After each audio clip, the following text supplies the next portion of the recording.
way too many salespeople waste way too much time babysitting their friends and over-serving customers that already give us all the business. Welcome back to another episode of Recruiting Better with me, Ben Browning, and wow, have we got a good one for you today. Mike Weinberg is a legendary 4 times best-selling sales author. He is a bona fide hero in terms of winning high-quality new business and helping salespeople and recruiters to do the same.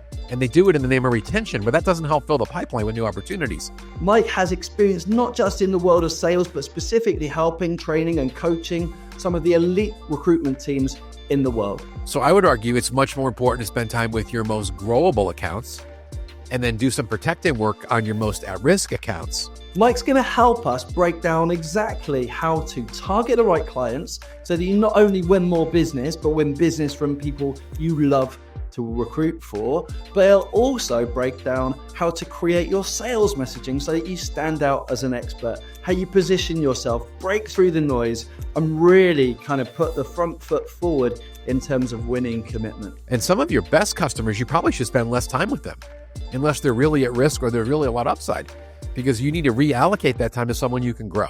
I'm so excited to share this episode with you. I know you're going to love it. If you're a recruiter, a leader, billing manager, whatever your role in the recruitment space is, if you're responsible for any amount of business development, then Mike is going to teach you something today. So let's dive in and get on with the show.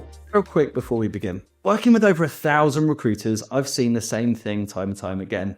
The challenge of always being on a roller coaster of results and just wanting a consistent way to win new, exclusive, and retained business. To help figure out how you can get there, I've created a business development assessment, a way to test your strategy. It's a simple process with a few questions designed to give you actionable steps that you need to win consistent business for your agency, whether you're a leader or a top biller. Hundreds of recruiters have already used this assessment to jumpstart their growth, including million-dollar billers. And as a valued listener to the show, I've included a link so you can access it for free right now in the show notes. I'd love to hear your thoughts, so please go check it out. And now let's get on with the show. Welcome back to the show, and this week I'm joined by the legendary Mike Weinberg. Mike is the author of 3 sales books, including New Sales Simplified and Sales Management Simplified, the host of the Sales Management Podcast, and a man who's built a reputation for straight talking and his direct approach. Mike, welcome to the show. It's great to have you here. Oh my gosh, I think you over-promoted me with the legendary. I'll take it. You're very generous, Ben. What a treat to be with you today. Thank you. Well, look, I think it's deserved. I spoke to a few people prior to this session and mentioned that we were trying to get a recording in place. And I asked if any of the people I talked to had any questions for you. And the response was absolutely massive, right? People were delighted to hear that we've got a conversation in. I think for recruiters everywhere, this is going to be a conversation that will help them level up their business development approaches. And of course, with the kind of overarching goal of helping them simplify their approach to sales. So I wonder if, just to kind of kick us off, you can give us a sense, or give the audience a sense of why they should be tuning in today and what you think they're going to be able to take from this session. What a great start. Yeah. I think the reason we would want to tune in and pay attention is because we all want to win more new sales. And my passion in business, my why, as it's trendy to say, is helping salespeople and sales teams win more new sales. And I'm blunt and I'm direct and I am simple.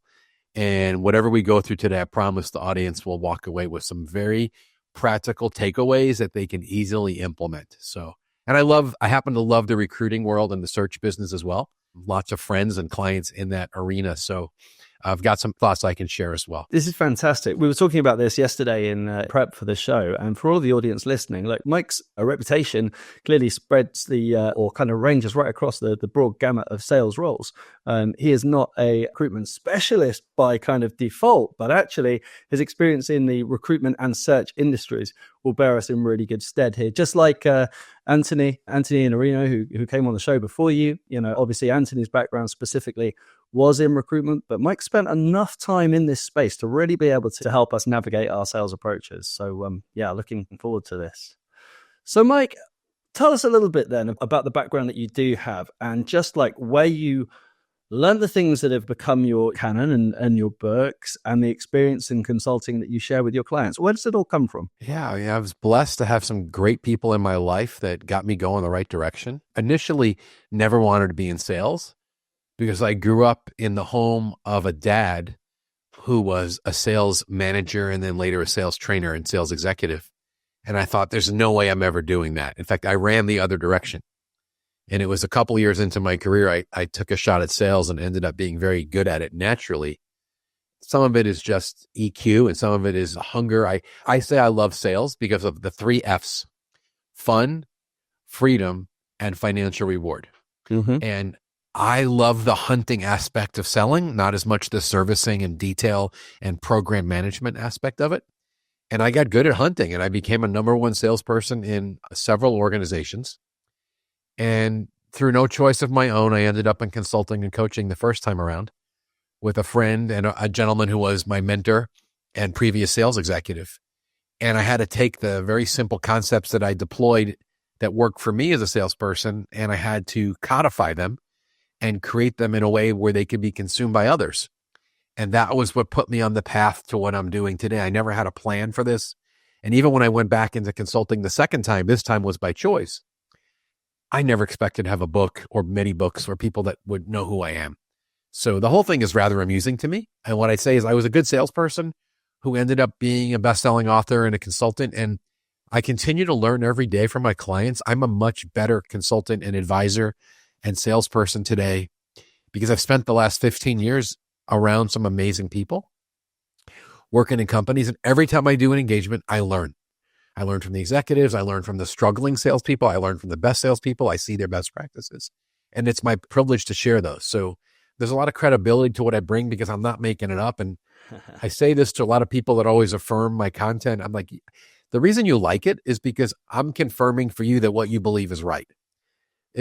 I don't think there'll be a lot of original ideas that you'll hear from me. Your audience today will be those who love to sell will think, oh, this guy gets sales because he's telling me what I know. Yeah, right. Typically, we get away from the fundamentals. We get away from the things that were proven, tried and true, and we forget them. Or we get lazy. Or we chase the shiny new object looking for some quick fix. That doesn't exist. And part of my job is to bring us back. Let's go back to the fundamentals. So that's where we'll go today for sure. Excellent. I'm so pleased to be able to share your messages. As you say, I think that there's a ring of truth in absolutely everything that I hear and see from you. And it's all kind of imbued with that real, we use a phrase in my consulting business, we use the phrase intuitive, non-obvious, right? Which again, say that again for me. Intuitive, non-obvious. So it's this thing, these things where you hear them and you think, yeah, that's right. Why haven't I thought of it that way before? You know, those intuitive, non-obvious, really they call them like light bulb moments or moments of inspiration. But yeah, absolutely that. Yeah, it's so funny, Ben, when you say that. I love that phrase. It's packed with a lot of meaning in terms of in how you say it. And I had to get used to the fact that when someone reads my books or I get done leading a workshop, nobody ever tells me that I'm brilliant. They never say you're a genius. They say like, yeah, thanks for the reminder. There's some basic truths. Oh yeah, that's right. I got away from it, or I needed a wake up call. And I had to get used to. That's kind of what I've been known for. There's not a lot new under the sun. Yeah. And the people that are struggling either in sales management or in sales have usually lost sight of the fundamentals. Yeah, 100%. And we're going to get into that today. So let's get kind of technical. Okay. I want to talk to you a little bit about, in particular, some of the messages from New Sales Simplified. But I kind of want to start with where the book starts, which is around this idea of sales effectiveness and whose responsibility is it? How can organizations, recruiting organizations who are looking to win new business from their clients and grow in a very competitive and difficult market right now, where does the responsibility for sales effectiveness from your perspective kind of sit? Can you walk us through that? Yeah, that's a big question. I almost feel like you overheard my conversation yesterday with a prospect of mine in the tech world who's really struggling right now because they're selling into headwinds. And they have people on their team who succeeded when the economy was booming. And during the middle of COVID, there was a lot of demand for technology that has since completely dried up with interest rate increases and economy slowdowns and IT spending being cut. And right now they're all looking at each other and asking, who's responsible? Where's my MQLs? Where are all my marketing qualified leads? And How come you're yelling at me to fill the pipeline? So my simple answer is the responsibility for sales effectiveness falls first on the salesperson to educate himself or herself to understand what needs to be done. And I always say this, your business may be complex, but the act of developing new business is not. And that was really the genesis of New Sales Simplified. And if I could sum it up as simple as possible, there are some very common reasons salespeople fail to bring in more new business, more new sales. And to me, a new sale is when you sell something new or a lot more of something to an existing customer because you did something to penetrate, upsell, cross-sell. Or a new sale is when you get a new customer. But servicing existing accounts and renewing and taking orders, that's not new sales. That's account management or territory management or et cetera. So at the end of the day, there are some common reasons we don't succeed at bringing in more new business. And then I've really got it simplified where I run through these 5 pieces, the 5 keys to bringing in more new sales. It's targeting, messaging, prospecting, getting the meeting, running the meeting like a consultant, not a spray and pray, show up and throw up vendor, pitch man or pitch woman, and then owning the calendar of the pipeline. So going after the right accounts and being really strategic, having compelling messaging, you got to have a great story, the ability to secure a meeting with someone who maybe isn't sitting around waiting for you to call. And then when you get there, can you run a good consultative sales call? In the States, we call them sales calls. In your world, it's a meeting, a customer meeting, a prospect meeting. And then the discipline of owning your plan, your calendar, your math, accountability for your pipeline. And I get called into these big companies that everybody knows the name of, and they're like, Mike, we have the most complicated problem, and we're selling to committees, and there's government regulations, and we have all these nuances, and our sales cycles forever. And I listen, I'm like, okay. And then I ask the questions. I said, so before we go down that path of how complicated you think your problem is, can I see your people's target account lists? Can you show me the finite workable list that every salesperson committed to proactively pursuing to grow the business? Oh, well, we haven't really done the work on that. Oh, okay. Can I hear your messaging? What's your sales story? Is it self-focused gobbledygook about how long you've been in business? And are you going to show me pictures of your buildings and your PowerPoint decks? And am I going to hear about the chronology of all the companies you bought and how smart your founder is and how many locations you have? Or are you going to tell me the problems you solve and the value you create? And then I say, let me see how you get meetings. And like, well, we don't prospect very well. I'm like, okay. And then all of a sudden they're like, maybe we don't have such complicated issues.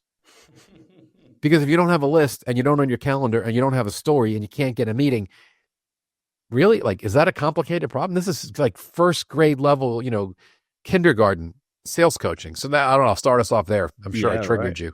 Yeah. I love it. So it sounds as though there's a real onus on the people who, clearly salespeople who execute the process to kind of level themselves up and focus on their skills and that kind of sphere of control, that locus of control that all salespeople should really own. But then there's also this locus of control that the business leaders need to be recognizing and attacking and approaching, which is, as you say, those 5 key elements, but really fundamentally like primarily around targeting and around messaging, kind of uncovers quite a lot of... Oh, yeah. And you did a good job of bringing a very important point that I overlooked in my little rant. There's a huge management responsibility here. It doesn't solely fall on the salesperson. The job of senior leadership in a company, particularly of sales leadership, is to point the team the right direction, to set the vision and the strategy. I rarely, Ben, see a sales team succeed when they're making up their strategy on the fly, playing entrepreneur. I like to say the job of sales is to execute the plan, not to write the plan. The strategy should come from the top, and the leaders need to point the team. I like to say this in Sales Manager Simplified, point the team and then arm the team. We need to tell them where to go. We can't leave it up to them, their own choices, because most salespeople will not be strategic. They'll do what's easy or what's comfortable. And management must arm them. If the sales team needs weapons or tools to launch against those targets that they're going to pursue, management better be involved in help crafting those. And in a lot of cases, unfortunately, they're not. Yeah. And I think that's where managers are abdicating their responsibility. Yeah, right. Yeah, I see that. We have an industry here that is dominated by 2 things. Very big sales teams or very big teams of consultants who are all responsible for business development. So lots of relatively young people early in their career doing lots of sales activity, which is great.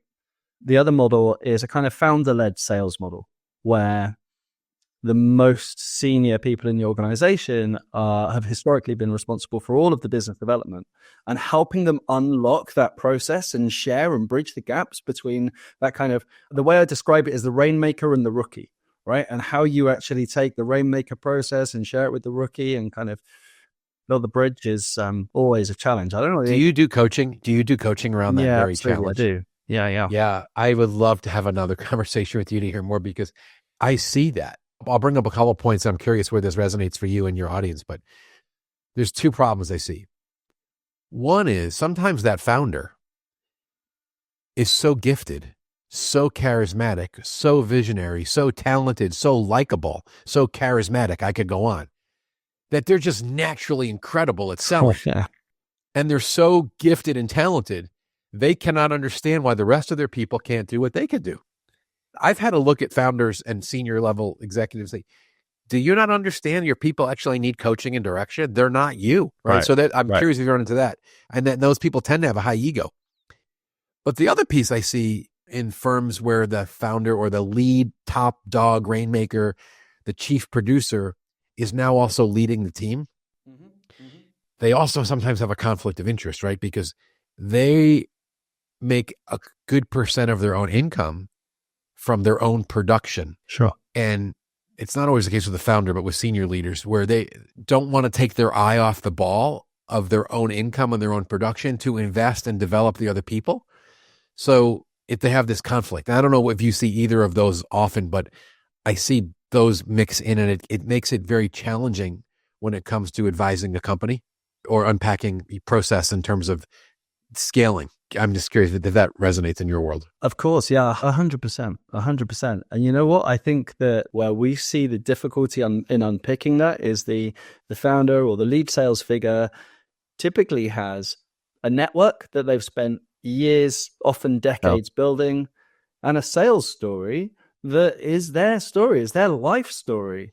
Actually, Mike. So that then becomes very difficult for a 22-year-old recruitment consultant with 18 months experience to share the same kind of clarity around the sales story as the kind of the founder or the leader does. And so we typically see they need a bit of help with that, which is actually part of what your work is about, right? Telling that sales story. Oh, 100%. And particularly newer and less experienced people, they do need the help. Because if we can arm them, if we can equip them with compelling messaging, their confidence will go through the roof. If you're newer or younger and you don't have the experience, sometimes we'll use the phrase the gravitas, the weightiness to go have this conversation.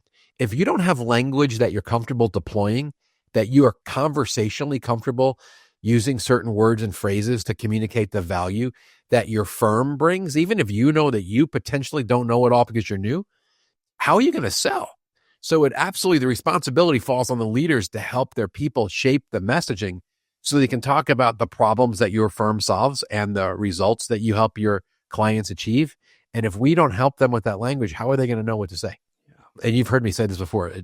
I believe your sales story, your pitch, your value prop, I don't care what you call it. In the book, I called it your power statement. I think it's your most important sales weapon because you use it every day. Like bits and pieces of your messaging show up in all the things you do. Outbound phone calls and voicemails and emails and presentations and probing questions. And if your story stinks, you're really stuck. You're screwed. Yeah. But if it's good, your confidence goes up, you justify your price, it changes the whole dynamic. So that's a huge topic. Yeah, right. Hey, look, I want to loop back to the power statement. The audience who, for whatever reason, haven't been able to yet read your books will be new to that term. So I want to dig into it in some detail. And for anybody who has read the book and kind of knows the term, knows where we're heading with this, there's a real opportunity for us to kind of workshop it and talk this through. I want to take a step before we get there, though, because a really big thing that I see before that messaging with my clients is building those prospecting lists, is thinking about how do you select targets. And we have a framework that we share, but I wanted to talk about the way that you think about right now. If you were to drop into one of my clients or drop into the business of somebody listening to this show and say, right, let's kind of start with the first principles here. Who are you going after? How would you help them to create an effective list that is more likely to generate hits than misses? It's a great question. Let me start with a disclaimer. I am not a strategist. Mm-hmm. I'm not a marketer. I don't have an MBA. I'm a sales guy. And the only time I go down this path is when I'm trying to help the salespeople and the sales team understand where to go to win business. Because this is the first step. I like to say that the target list is the first step because it's one of the few chances you have in sales to really engage your brain. Mm-hmm. And I'm not insulting us as salespeople, and I'm including myself. But most of what we do is not brain surgery. It's not rocket science. It's about influence and execution and discipline, and likability, right? Those are very different skills than strategy. But when you decide, because you have limited selling time as a salesperson, when you decide who you're going to pursue for business, I like to say which accounts, which people you're committed to proactively pursuing. You got to step back and think about this. And at the simplest level, I divide it into two columns. There's the existing people that have done business with us in the past or currently do that we need to divide into different segments to decide which of those existing clients are worth your time. Because they're not all created equally, and way too many salespeople waste way too much time babysitting their friends and over-serving customers that already give us all the business. And they do it in the name of retention, but that doesn't help fill the pipeline with new opportunities. So I would argue it's much more important to spend time with your most growable accounts and then do some protecting work on your most at-risk accounts. And some of your best customers, you probably should spend less time with them unless they're really at risk or they're really a lot upside, because you need to reallocate that time to someone you can grow. On the other side of the ledger, the other bucket is non-customers. That's the scary word, prospects, right? So we hear all the phrases today, the ICP, the ideal customer profile. I call them ideal profile prospects. Some people call it the avatar. My friend Anthony calls them your dream clients. It's all the same. They're accounts, potential customers that have the characteristics. They look, they smell, they feel like your best clients. They're either in a certain vertical in an industry, or they're of a certain size, or there's some characteristic they have in common that they get your value. And what I'm desperate to have salespeople do is ask the questions like, well, who are our best customers and why do they buy from us and where are they and how big are they and what do they look like and when do we win those versus our competitor? Because if we can get that profile right, that hunting becomes a lot easier because we have really cool stories to tell about the value we bring and the successes we've achieved, the case studies with those types of companies. And if I'm a hunter, I'm very comfortable pursuing lookalike prospects. Mm-hmm. So I'll pause there. I can't go much deeper because I'm not a strategist, but I will tell you I am shocked, Ben, when I talk to most salespeople and I say, show me your list. They don't have something that's concrete, that's finite, that's workable to show me. But when I ask a top producing salesperson, this is 100% of the time. When I meet the best salesperson in a company, I'm sure you've had this experience. One of the first questions I ask them, hey, tell me who you're targeting. Show me your list. It takes them a half a second. And they're either showing me a spreadsheet they printed out with like 19 names on it, mm-hmm. or they've got a legal pad, a yellow pad with names written on it. Right. Or they point me to a whiteboard on their office or the cubicle wall with a bunch of handwriting that you could barely read. Uh-huh. They always have a written list. They know who they're going after. It's very crystal clear. When I talk to someone who's struggling and I say, show me your list, they don't have one. Mm-hmm. They open the CRM and they scroll through 9 pages and say, here's my customers. I'm like, no, I didn't ask you that.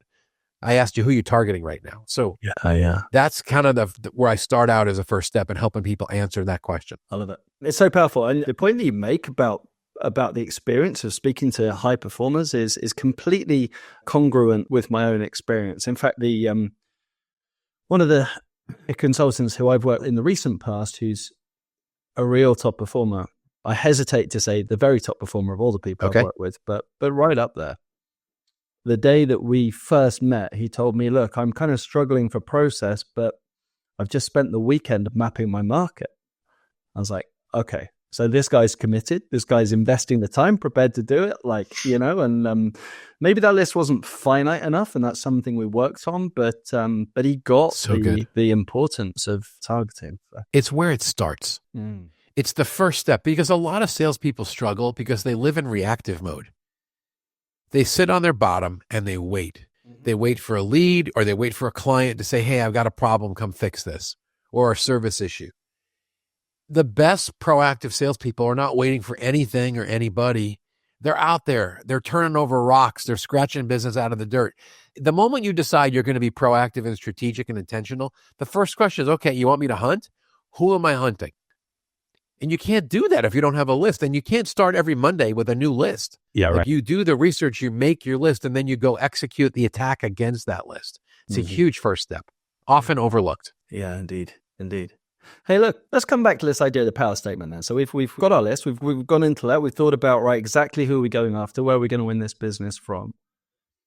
And now we need to think about our sales story. So what is power statement, Mike? And how does it work? Yeah, I made up that phrase. It's a summation of the key components of what I would argue give you a compelling, I'm going to use some very intentional words here.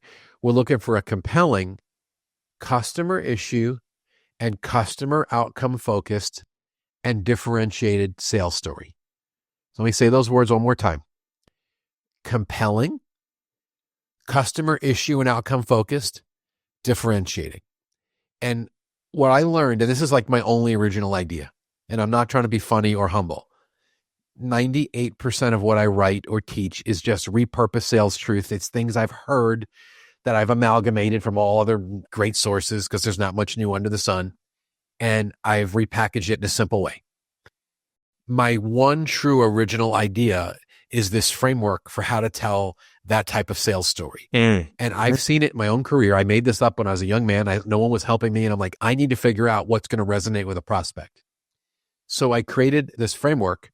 And when you put it all together, I call it a power statement. And basically the power statement is a source document or a playbook where you've got these compelling points listed.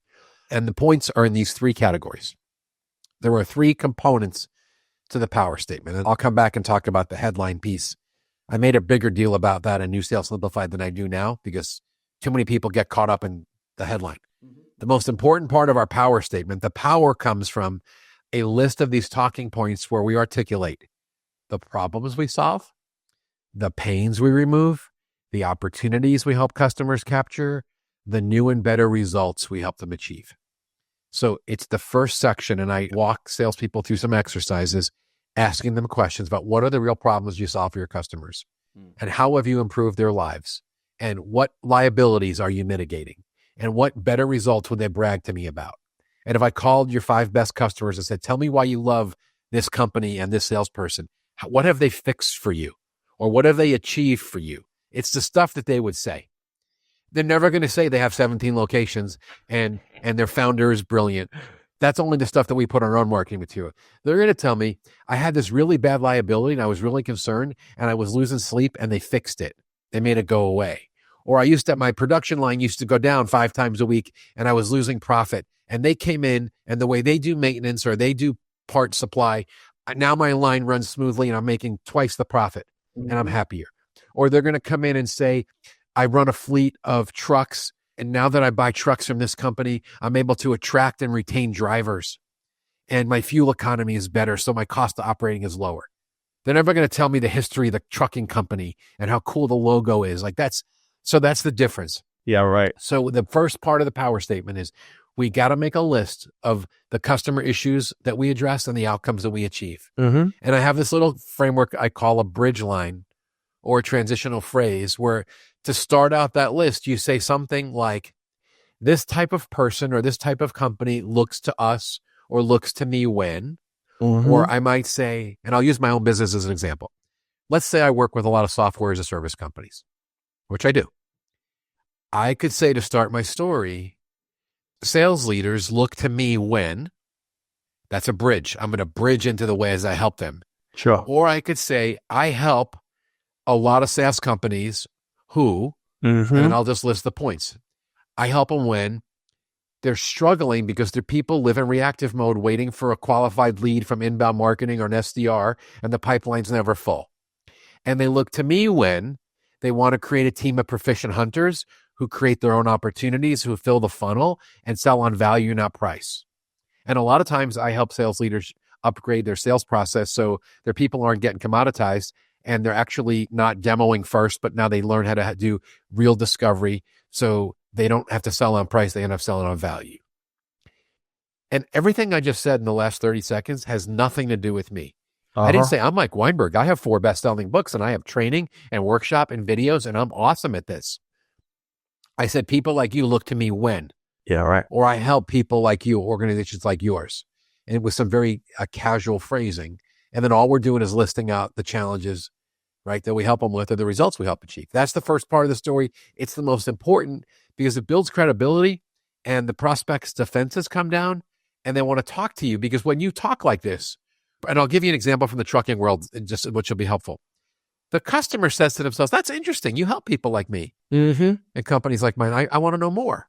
Right. I'm going to give you a quick contrast. I've done a lot of work with Mack trucks. They're an iconic brand in the United States. Most of their salespeople are very senior.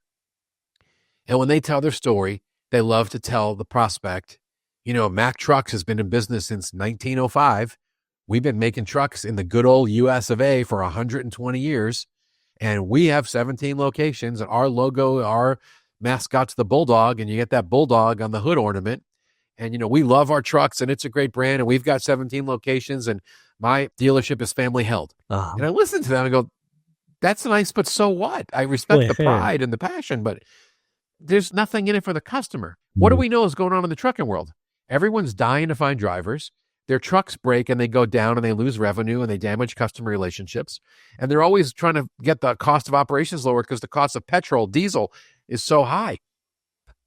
So my argument is if I'm the Mack truck salesperson, I'm trying to get a meeting.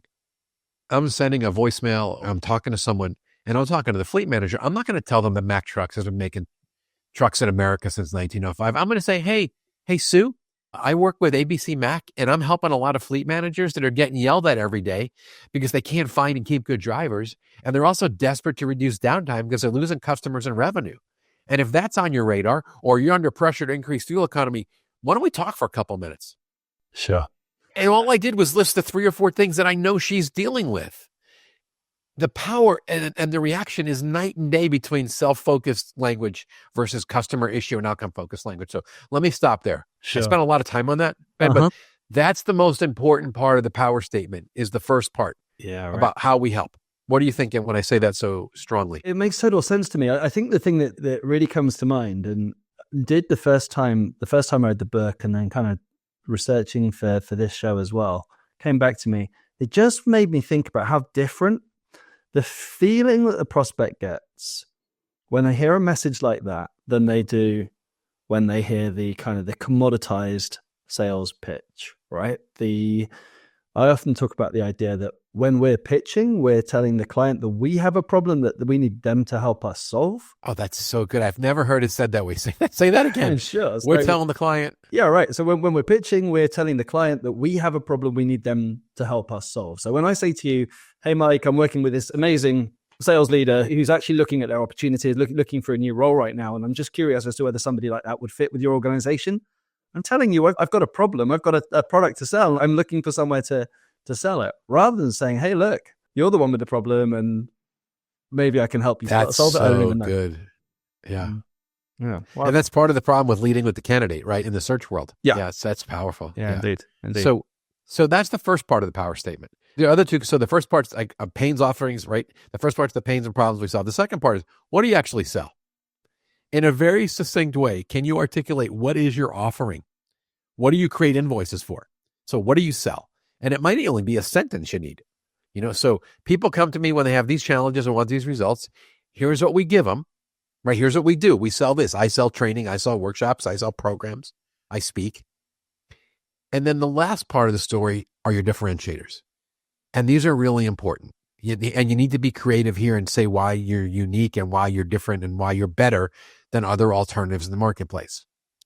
And I'll tell you, over the times as I've been coaching this for 15 years, I spend less and less time helping people articulate their differentiators because most people want to use them first. Right. And they want to lead out and say, we're so great. Let me tell you about our proprietary process and our brilliant founder and the algorithms that we created in our interface on our software or our amazing way we do search. Which may or may not be relevant or interesting to the person you're talking to. I would argue you do need some unique differentiation and you have to spell it out. But what I argue when I'm coaching the power statement is the order in which you use the components is very important. So I'm always selling as hard as I can to sales teams.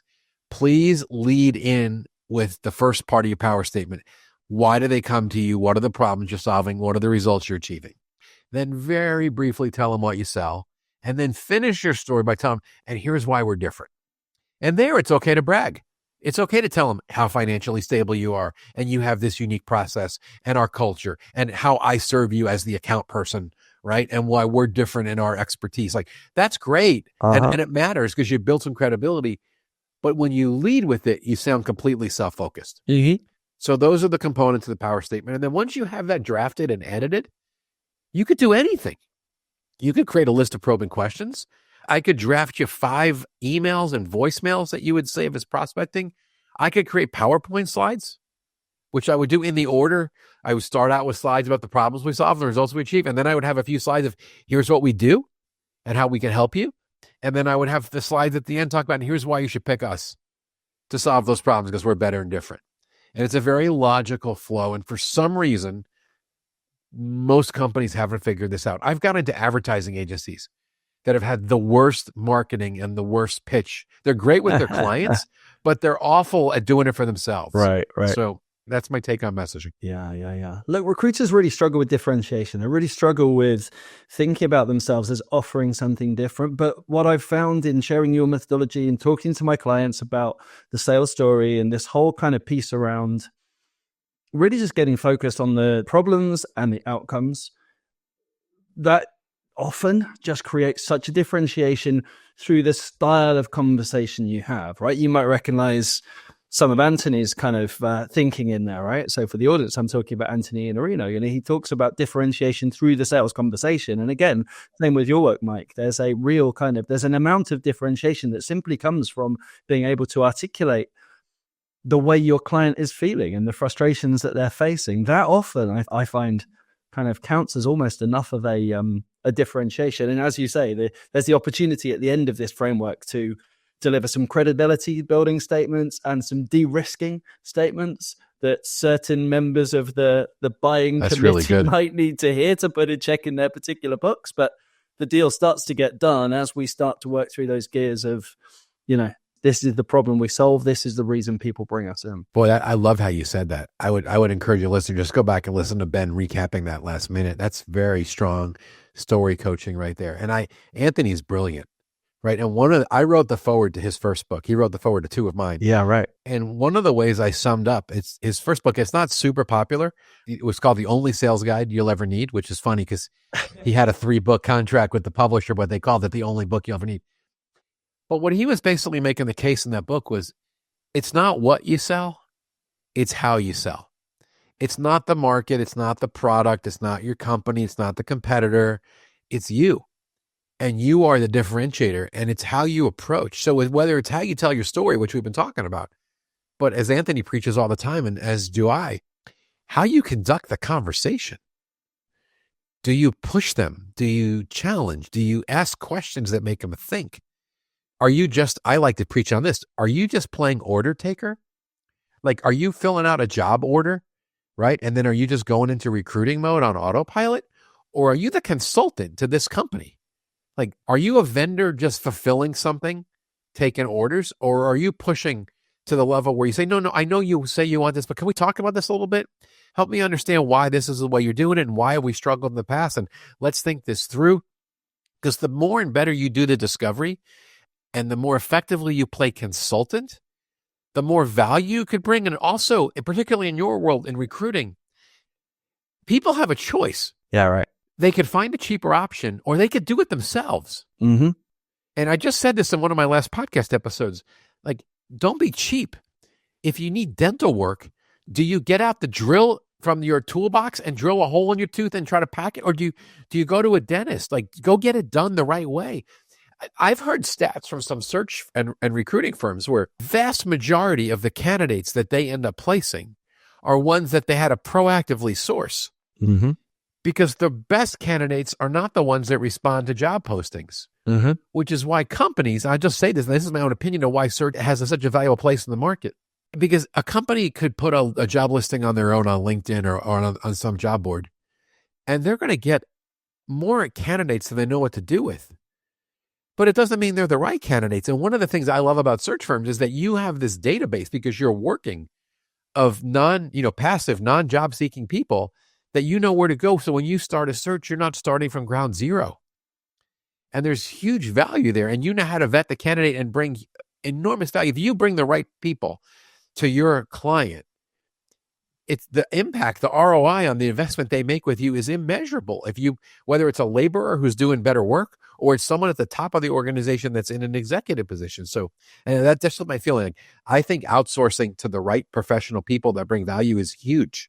So, yeah, absolutely. Absolutely. Like, I know all of the audience here will be in agreement with you. It's really interesting how recruiters go about conveying that message, and your work will absolutely help them. I'm really grateful for the breakdown that you've taken us through on both kind of targeting the right prospects, thinking about the power statement, thinking about the sales story there as well, and just the overarching kind of methodology and thinking that you're able to share with us here, Mike. So super Ben, grateful for let me add one little thing, because I know this has been a comprehensive, and we're probably getting up against your time.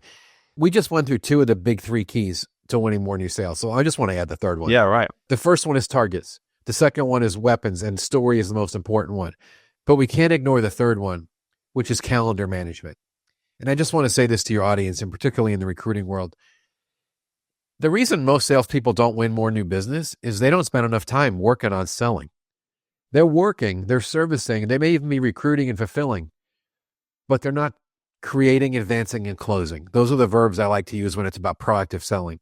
And it's just a challenge to salespeople as you look at your calendar. Are you maximizing your selling time? Or are you filling your calendar with busy work that relieves your tension but doesn't help you win? I had one client, he says it like this: are you doing tension relieving activities or goal achieving activities? Nice. It's a really interesting way of saying it. Yeah, right. And a lot of us work a full week, so we have a clean conscience, but are you working on the things that fill the pipeline and close deals, or are you just being busy? And the time blocking and blocking out times just for outbound activity and just holding yourself accountable for opportunity creation, it's the key. And if you would get your target list right, and you'd sharpen your story, and then you'd own your calendar and your pipeline and spend more time selling, you'd be unstoppable. That's my strongest message for salespeople. It's really that simple. We talked about this in briefing preparation yesterday, but I love your point, and I share it with consultants all the time, that no one defaults to prospecting, right? No one thinks, I've got space in my calendar, that's the thing I'm going to do. And I wonder to what extent, in your experience perhaps, that stems from a lack of clarity over the strategy, i.e., do consultants or do sales reps who have a really clear sales story and a really clear target list find it easier to default to prospecting, which maybe is my hypothesis? Or actually, is it just true that even the best just don't default to prospecting? That may have been the most brilliant point made in this conversation. I think you just said it. I think part of the reason they don't default to it is because they're not comfortable, or they're unsure, and they're unsure because they don't have the list and they don't have the story. And it's a whole lot easier to find time or make time when you know you're going after the right types of accounts and you have messaging that resonates. So I think you're brilliant in the way you said that. Is so succinct the way you put those pieces together.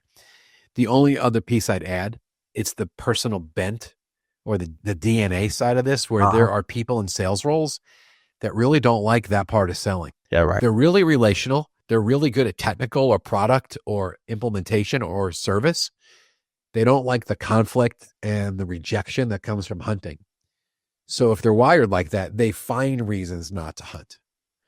So that could be some people. And if that's you, you just need to know that's you. You have to have the discipline to overcome that.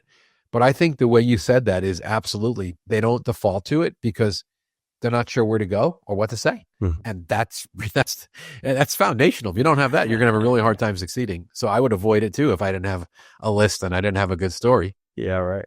Yeah. Well, I really appreciate it, Mike. It's been great sharing this conversation with you and hearing your thoughts on all the great work that you do. And I know that all of the audience listening will take a huge amount from this. Before we finish up, is there anything additional that you think we should add to this conversation? Anything you think that might be missing? Boy, we covered so much good ground. You just make me want to come visit you and drink a slightly warm and slightly undercarbonated pint in your fine land. That's what I'm hungry for right now. Around here, yeah. I bet we could find some in some 700-year-old pub. So that's always a treat. No, I think I love your show and I love the message and I love that you roll your sleeves up and get dirty. I think there are so many people, Ben, that do what you and I do, and they're just a talking head. You know, they're not a practitioner and they're afraid to coach and get in and roll their sleeves up. They can preach theory on LinkedIn, but they really don't know what to do. And one of the reasons I really respect your approach and what you're doing is you get messy. You know, and even the way you approach me, I mean, and I've joked with you about this, but I get all these invitations to go on shows and I can't do them all just because I'm trying to make a living. Is that right? And I'm traveling around, and you were so thoughtful and engaging and you had high EQ. When you approached me, it was so easy to say, oh, I'd love to talk to you. You're interesting and fun and likable. And, you know, that's who you are and what you bring to the market. So I just want to say thanks for the opportunity. I've loved talking sales with you, and somewhere we will have to get together in your country and share a pint. So absolutely. Yeah, I look forward to it, Mike. I look forward to it. I really do. And that's very kind of you to say. So look, thanks so much for being on the show. Where would you like people to find you? Where should we send the audience now? Yeah, I'm pretty easy to find. On socials, it's Mike_Weinberg, WEINBERG, Mike_Weinberg. And then my website's got everything, a lot of free resources for sellers or sales leaders, MikeWeinberg.com. Perfect. Wonderful. Mike, thanks for being a great guest. Cheers, my friend. Thanks so much.